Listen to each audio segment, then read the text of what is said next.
va justement écouter pour poursuivre un représentant d'une filière industrielle de Saint-Nazaire, c'est donc celle de l'éolien en mer, qui s'inquiète des annonces du Rassemblement national sur un moratoire sur tous les projets éoliens en France. On l'écoute. On a une feuille de route sur 6 parcs pour lesquels on va pouvoir continuer de travailler, faire un peu de maintenance, mais tout ce qui est construction, après c'est terminé. Il faut que les gens ils se rendent compte que si on arrête, on fait mourir 2 usines nationales et un savoir-faire national qu'on a mis 3 ans, même plus que ça, avec les recours à obtenir, ça n'a aucun sens. Aucun sens. Là, oui, la dominante du moment, c'est l'inquiétude. Là, c'est l'inquiétude. Là, on a quand même un peu peur sur le sujet.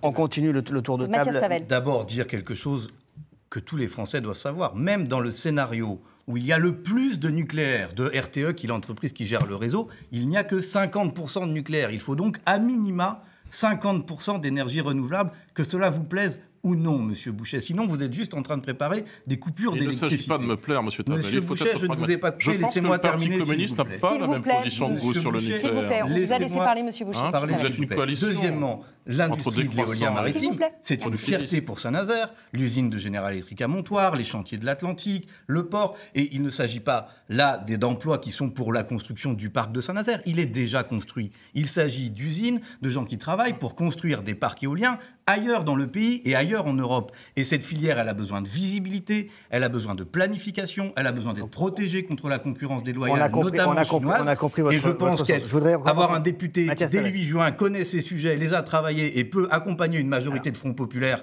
pour le développer, c'est un atout pour notre territoire.